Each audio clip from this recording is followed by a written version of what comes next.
ویدیوی جذاب امروز اختصاص پیدا میکنه به جریان مرگ و زندگی امپراتور صدای ترکیه ابراهیم تاتلیساس. حقیقت پشت پرده ترور این شخصیت مهم. با سلوی سودا همراه باشید. ابراهیم تاتلیساس امپراتور آواز ترکیه همیشه زندگیش پر از حاشیه بود. اتفاقات تلخ و شیرین تو زندگیش بیشمار بوده. همونطور که قبلا تو این کانال ویدیوهای زیادی رو بهش اختصاص دادیم. اما به جرئت میشه گفت ترورش تلخترین اتفاقی بوده که براش افتاده. امروز تو این ویدیو به تشریح این ماجرا و چراییش میپردازیم. لازم به ذکره که تمامی این مطالب از جراید مشهور و معتبر ترکیه من جمله حریت و جمهوریت نقل میشه و هیچ گونه نظر شخصی در این نقل قول وجود نداره. با سلوی سودا همراه باشید.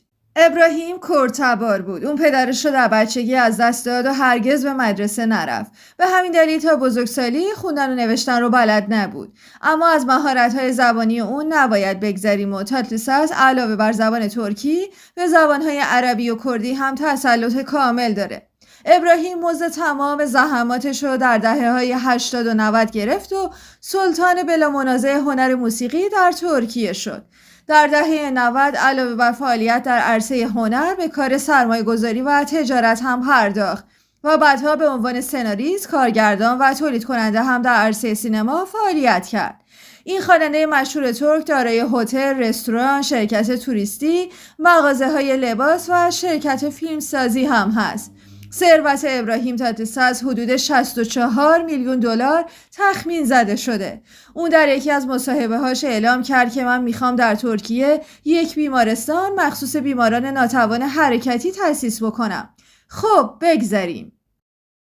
کرد بودن ابراهیم تاتلیساس بارها برای اون دردسرساز شد. دولت ترکیه در دهه 1980 میلادی استفاده از زبان کردی رو ممنوع اعلام کرد. اما ابراهیم در کنسرت کریسمس 1986 در سوئد چند ترانه به زبان کردی با محتوای جدای طلبانه اجرا کرد که البته کارش به دادگاه کشیده شد. البته اون در دادگاه سال 1987 ابراز پشیمانی کرد و تبرئه شد. و ابراهیم بعد از این اتفاقها دیگه برای زبان مادریش نجنگید و تقریبا در این مسیر احمد کایا رو تنها گذاشت. احمد کایا از کسانی بود که در این دوره کوتاه نیومد و به مبارزش ادامه داد. اون محسوم و ابراهیم رو خواننده های مصادره شده دولتی میدونست. البته تو ویدیویی قبلا به این قضیه به طور مفصل پرداختیم. حتما اون ویدیو رو هم ببینید. یک دهه بعد از این اتفاقات در سال 1998 درگیری‌هایی در کردستان ترکیه رخ داد که ابراهیم تاتلیساس به عنوان واسطه بین حکومت ترکیه و حزب کارگری کردستان انتخاب شد. خب برسیم به اصل ماجرا. کمتر کسی هست که از ترور ابراهیم تاتلیساس بی خبره، اما کمتر کسی علت اون رو میدونه. تاتلیساس در سال 2011 با کسب اجازه از رجب طیب اردوغان نخست وزیر وقت ترکیه و رئیس حزب عدالت و توسعه این کشور در انتخابات پارلمانی ترکیه از شهر شانلیورفا کاندیدا شد.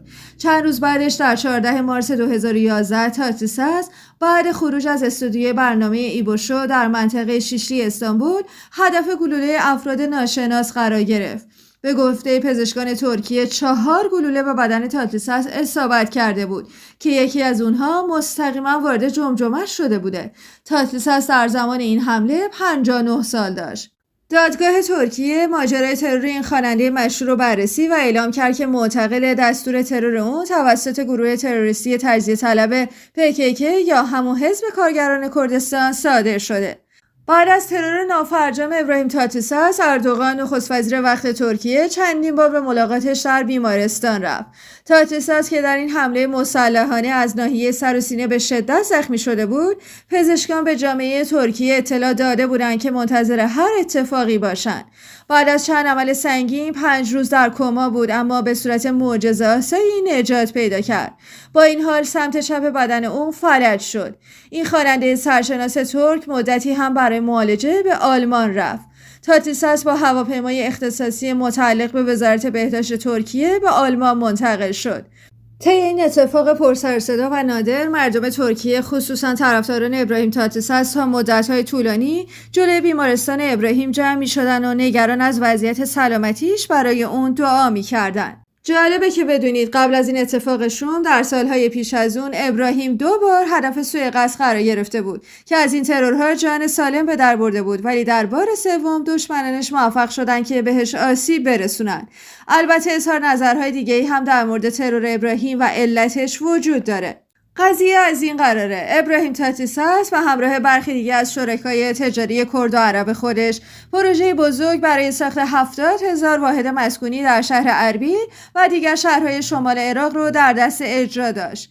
سرپیل یلماز، خبرنگار روزنامه ملیت ترکیه، در گفتگو با CNN ترک از اختلافات با شرکت‌های کردی شریک در شمال عراق در پروژه مسکنسازی اربیل به عنوان یکی از انگیزه‌های اصلی ترور ابراهیم خبر داد. جالبه نه؟ Haydi söyle uykusuz gecelerimi haydi söyle. به هر حال بعد از یک دوره پرافتخیز و پر استرس، ابراهیم تقریبا به زندگی برگشت و باعث خوشحالی مردم ترکیه شد. اون دوره‌های فیزیوتراپیشو تو آمریکا و آلمان و ترکیه گذرون. امیدش رو هیچ وقت از دست نداد و حتی تو شبی که اورهان گنجبه در برنامه ادول گجسی ابراهیم رو بعد از بهبودیش میاره روی استیج، اون عصاش رو به گوشه پرتاب میکنه و در واقع تصویر من تمام نشدنی هستم رو از خودش به ترکیه نشون داد. ابراهیم روز به روز روند بهبودیش بهتر شد و سرانجام تو سال 2020 و پس از 9 سال دوری از صحنه با ایبو شو به خونه های مردم برگشت. ایبو در اولین قسمت این برنامه گفت بعد از تقریبا 10 سال دوباره به برنامه برگشتم. نمیدونم مردم از این برنامه استقبال میکنن یا نه، اما اطمینان دارم که برنامه خوبی ساخته شده. برای این برنامه خیلی زحمت کشیدیم و افراد زیادی انتظارش رو کشیدن. مردم کوچه و خیابان به من میگن تو فقط برو و در اون برنامه حضور داشته باش، همین برای ما کافیه. تاتلیساس در ادامه اظهاراتش گفت ترانه میخونم اما تارهای صوتیم تنبل شدن و تحریرهایی که میخوام رو نمیتونم اجرا بکنم.